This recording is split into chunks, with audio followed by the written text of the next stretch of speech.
Well, nothing happened there, audience. Nothing.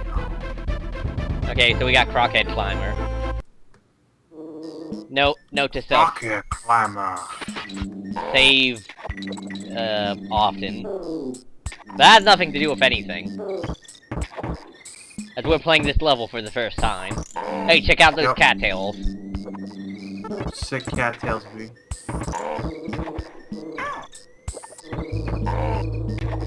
Also, I think the guys who jump up and down have 2 peg legs.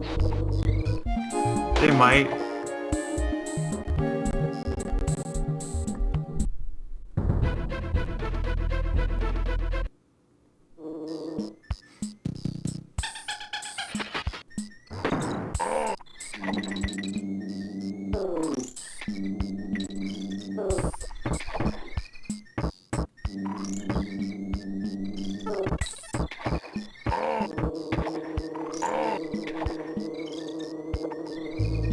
I think I'm gonna go to bed, gentlemen. Night, Kevin. Enjoy the donkeys and Kongs. Kongs of the donkeys. You know how he got named that, right? Yeah, well, they want to call him Big Dumb Ape. Oh, we lost all our banana coins. I don't actually know. How did that happen? I don't know. They Donkey was, I think, yeah, they need a word for stubborn or something. Well, yeah, well, they wanted his name to mean Big Dumb Ape, and that's what Shigeru Miyamoto thought it would be. Yeah. And then when he said it, everybody laughed, and so they decided to keep it. Oh, okay. Donkey Kong, the arcade game, was originally going to be a Popeye game. Yup. Huh. Thanks, John Tron. I learned that from learned that from G4. Actually. Yeah, and so because they couldn't get the licensing deal to Popeye, we now have Mario, Donkey Kong. The princess. Well, we have the princess because we have the princess. Well, yeah, it's an extension. We have Mario, Donkey Kong, and all derived properties. Mario, Luigi, Toad, Luigi, and the princess. And Luigi. You're a Luigi man.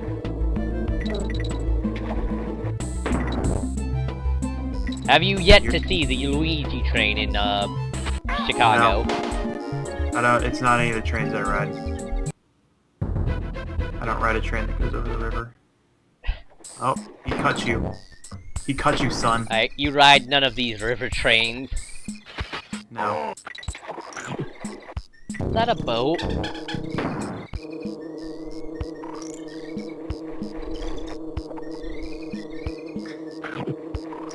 Well, yes, it's yes. If a vehicle that goes over the water is a boat. But it rides rails that are constructed over the water. So isn't that a roller coaster? A roller coaster is a type of train. Now you're just making shit up. Sometimes they're propelled by things. Oh, then a train is not specifically a train. There are many things that are trains, but are not the trains. It's positively train punk.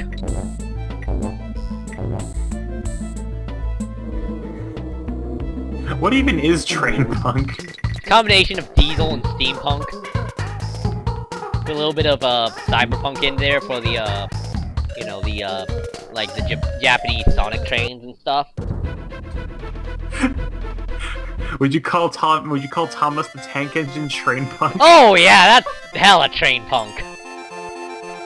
God, are you even? You got all your favorite trains. Ringopunk. Yeah, that was where I learned who Ringo Starr was. That show. Shining Time Station.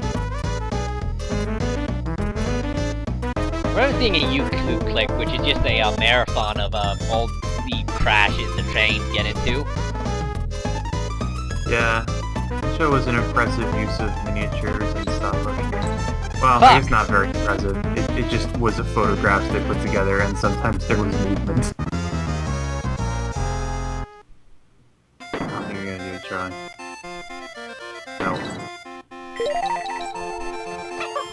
Oh right, I forgot to change Dixie Kong. That's Yeah, what she- was different this time. Hey, you got an extra coin though.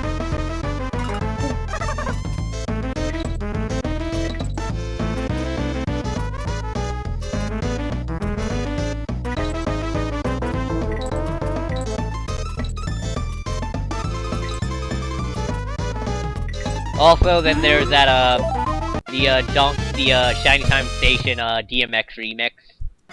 Yeah, no, that's a good one. Yeah. It's weird how much shit mixes with that song.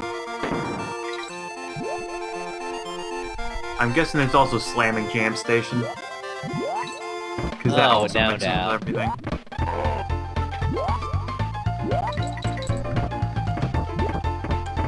I don't know if anyone's done done well Guile's theme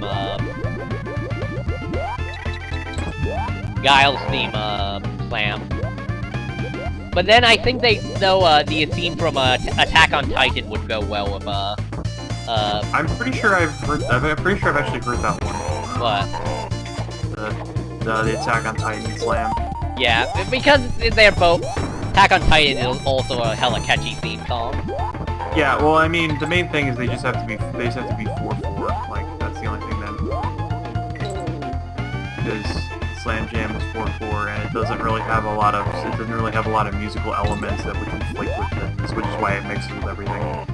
It has a specific key, but it's easy enough to get around that key because there's only a small little bit of singing.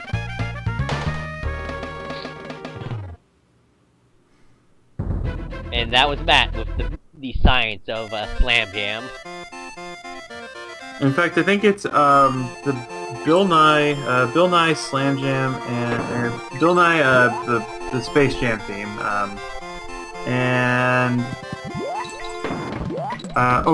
Snoop Dogg's Pop It Like It's Hot. Those mix together perfectly, and all three of them can be mixed into a lot of other things.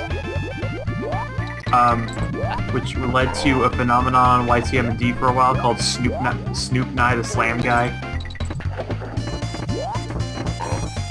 Or actually, no, it's just Pop It Like It's Hot and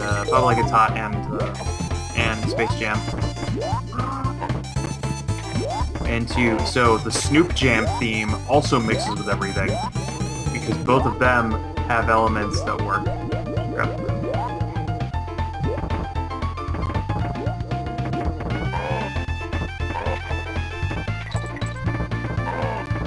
Let's jump in front of him, try and block his path! Oh, I can go down here! I wonder what secrets are down here. Oh. Is it just not death? Yeah. I guess that's better than death.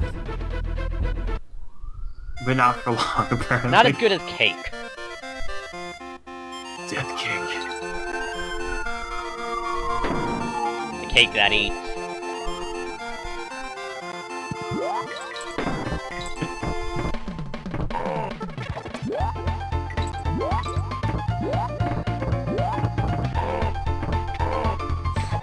By the way, Matt, have you ever seen, what was it? It's, by, the, Red Letter Media's, Best of the Worst. No, You should check it out sometime, it's pretty good. Because Death Cake got me thinking about Deathbed, and then that got me thinking about Best of the Worst. Oh yeah, I got it up here, so I'll check that. Also, can I mention in the course of this LP, we have talked about like 5 different YouTube channels we like? Did we? Or YouTube equivalents. Can I make that observation? Sure.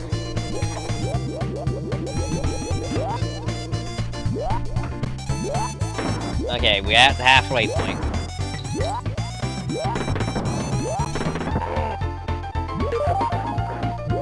Alright, just got not to fuck it up. Yeah, Yeah, there we go. But what they do, best of the worst, is they watch like 3 like bargain bin VHS. See, the new movie has the amazing bulk. What? I see their newest episode. They talk about the amazing bulk. Yeah. Like their thing is they get movies out of like the bargain bin VHS movies, and then watch them, and they choose which one of the 3 is like the most salvageable. And occasionally they find good movies. No, the bulk is not salvageable. I don't even think it's fun. I don't even know if it's fun as an ironic film. Although some people are wondering, like, because it does have some merit as like a terrible movie you'd watch, but there's people that wonder if the film was intended to be terrible. Because it's hard to tell, really. Have you seen the stuff about the Amazing Bulk? No, I haven't. It was originally learned about it from Obscurus Lupa Presents, 6th channel we talked about now. Basically, the whole movie was filmed in front of a green screen in one studio, in a very small studio, and then they added in backgrounds. They added in backgrounds in post, but they didn't have like, they didn't really have like a budget, so like most of the backdrops are done in like MS Paint.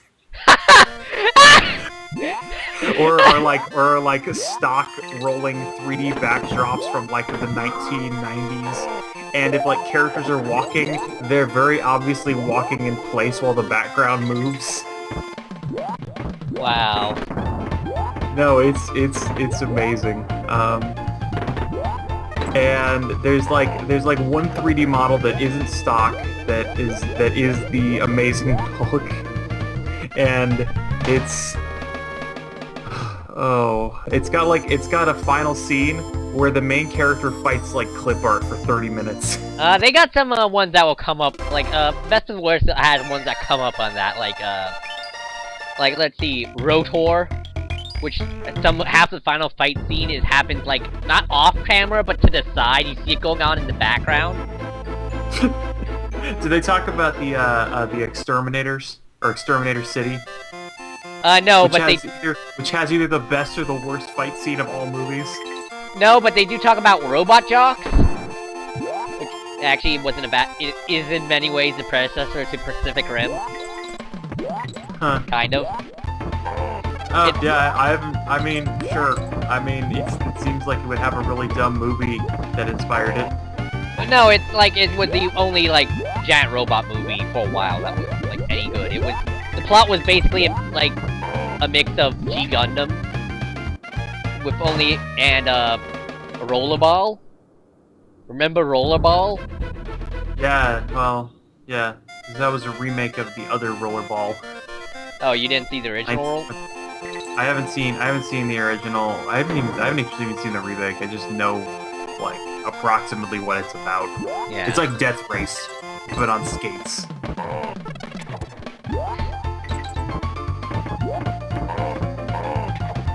Let's see,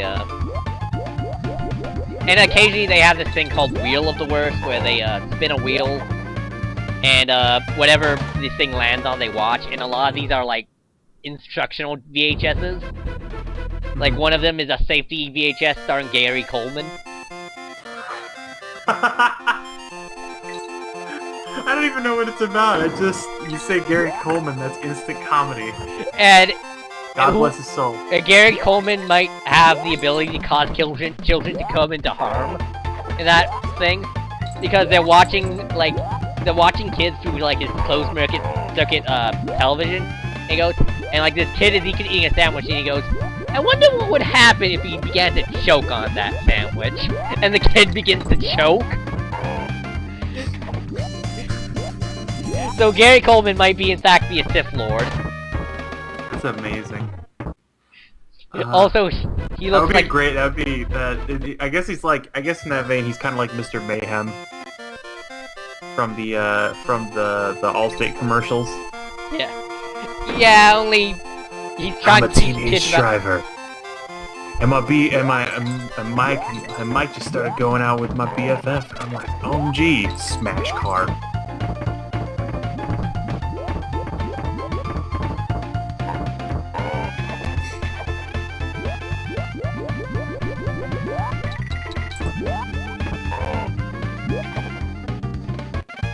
Okay, I think the problem is I keep trying to just jump this, and I should be hitting the dragonfly.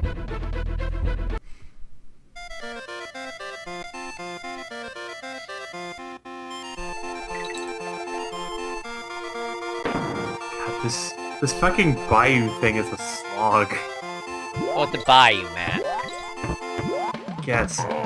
You can't do anything but slog through it. I mean, the level's fun. Also, I just realized that this is that is not only a similar.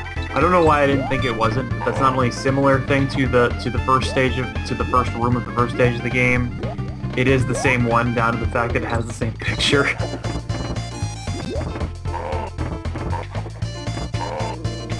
Oh yeah. Yeah, They only have so many assets. Why not recycle assets? We're going through like an asset sea to try and make it look like we're in a ship that's marooned in this swamp. Listen, this was like, they only had so much space on the cartridge. No, yeah, totally. That was actually, oh yeah, actually talking about that reminds me of, Okay, that's the guy who translated Earthbound was talking about, when he translated it, the kind of stuff they had to deal with. And one thing he was saying was it was actually a really nice game to translate for, because like there's a lot of JRPGs where there were a lot of JRPGs at the time where if you ran out of characters, like you had room for 36 characters in a window and that was it.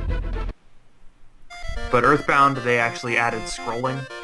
Also, it was a very big cart, so they didn't have to worry about size. Like, Earthbound was the big... they used, like, the biggest cart of the time to store that game. Yeah, it came inside a big box.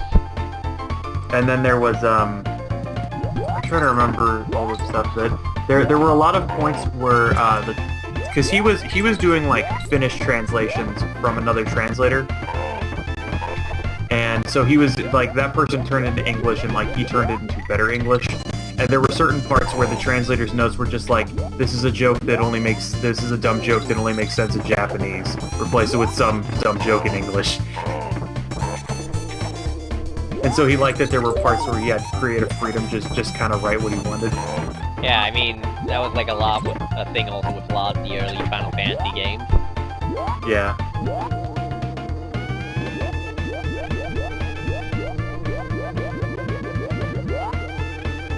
Son of a Submariner, Matt. Submariner? It was a joke in Final Fantasy 3/6. I don't remember a whole lot of that game. 5 was the only one I played to completion. Yeah. And it was a bitch. Because the final boss in that game is annoying. I think I talked about him on another Let's Play, and he just... God damn. Like, it wasn't even so much that... Because I got to a point where I could kill the first form of the final boss in 5 minutes, and the second form was just a crapshoot. Because he has one of his abilities just randomly gives everybody in your party three random status ailments. And he just does that sometimes, and so it's like, oh great, half my party is half my party is confused, one of them's an imp, and one of them's been turned to stone. Great, and also he's poisoned while he's been turned to stone. Turned to stone. I did so much shit to like, I exploited so many mechanics of that game. Well, that's kind of, yeah. It's a game. Like, I got everybody was mimes, and one of the nice things about mimes is that they can, if they follow up, if they mimic somebody who can cast magic, they can cast their spells for free. So I had a magician cast the most damaging spell possible, and then I had all of my mimes, cast the spell as well, but cast it for free, and like, you know, instantly. Also, Matt, have you heard of the Final Fantasy Fiesta? No, what is that? Alright, it's basically a challenge that people take that, like, it's usually hosted once per year for charity or something. And, the idea is that,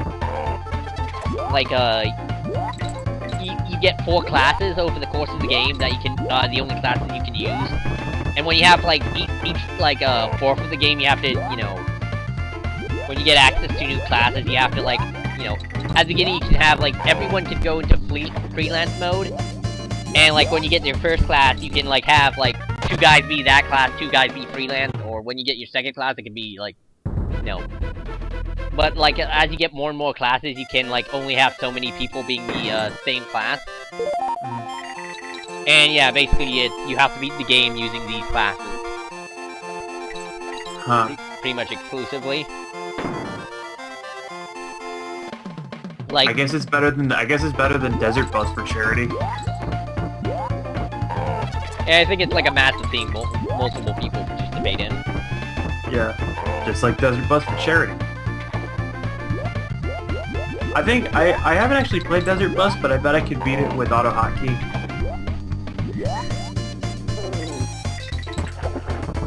The technology. Because the whole thing about the game is that the bus veers slowly to the left. Yeah. So you can't just hold it down. So with auto hotkey, if I just figured out how far it went to the left, I could just have it hold it down and go right eventually. Programming. It's defeating the purpose of the game, but the game's purpose is... It's supposed to be the most inoffensive game. I suppose it is, aside from, I think the Onion made up a less offensive one, where you pick up and stack boxes. I don't know, you can throw out your back with boxes. The also, though there was controversy, there was a possibility there might be controversy because the man that holds the boxes is clearly white.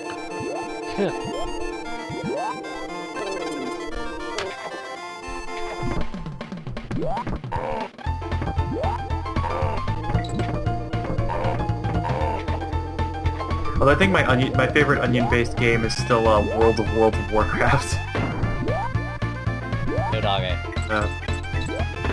Where I press W on my keyboard, and then my avatar presses W on his keyboard, and then his avatar moves forward. And I hear that sometime this year they're gonna introduce a way that your avatar can play World of Warcraft with World of Warcraft, the World of Warcraft realm. Should have gone for that end. Yep, that was a poor choice.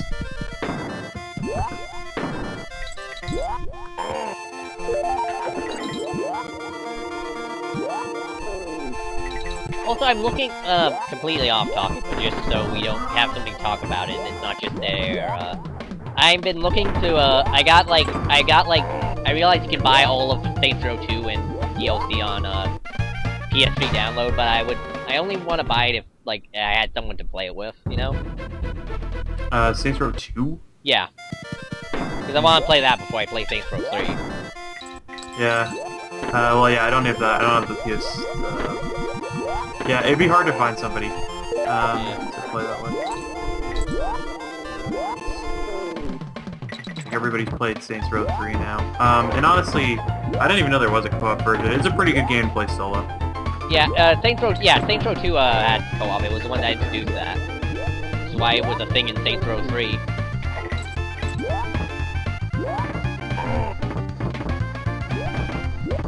Probably also why they added the cat and mouse diversion.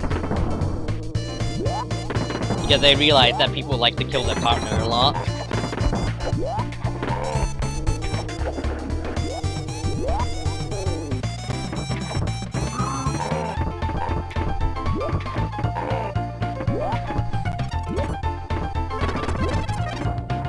Hey, I got all of them. Okay, this is gonna be a bitch. You see what I have to do up there, right, Matt? You have to jump on the barrel that the guy... You gotta jump off the barrel and then jump on the other barrel and then hit that guy.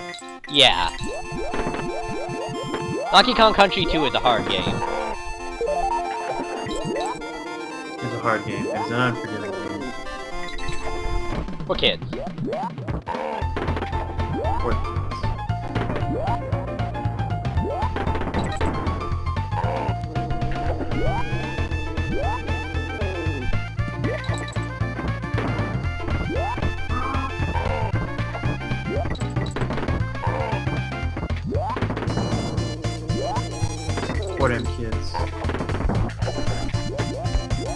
What a chillin'.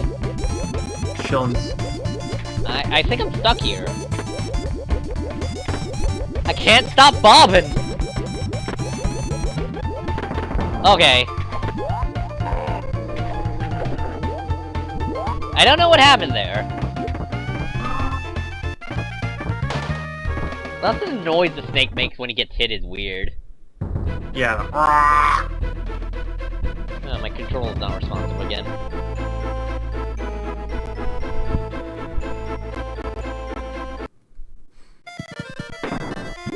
Alright, there.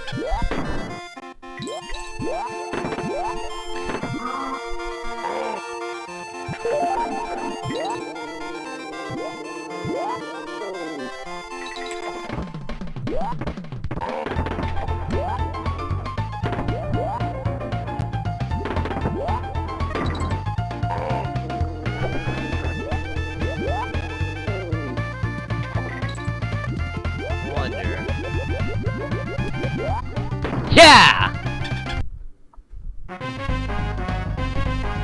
Context clues.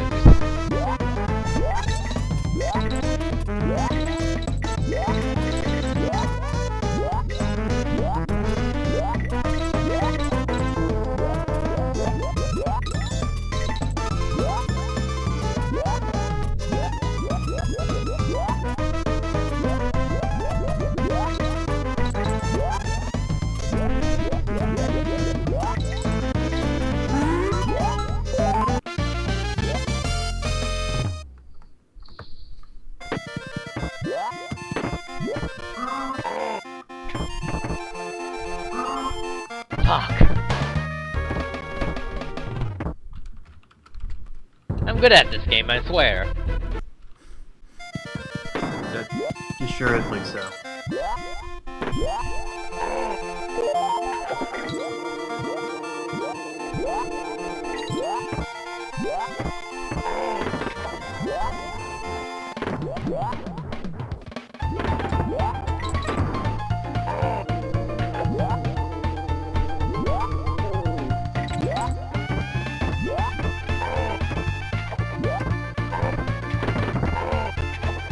Also, yeah, much like lava level, you can hear them splash when they go off the side. Yeah, and they shoot, and blue water shoots up. Yeah. Oh, that's what happens when you agitate water. Haven't you ever been to Namek? No. Remember Namek? Yeah. It was on a distant star. 3 stars. Part of a trinary star system. Which is why it was never nighttime there. Except for when the dragon showed up. Yeah. I remember that part of the Bridge series. I just remember that part of Dragon Ball and shit. Yeah, I never watched the show live when it happened, because I did not have the Cartoon Network.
Fuck!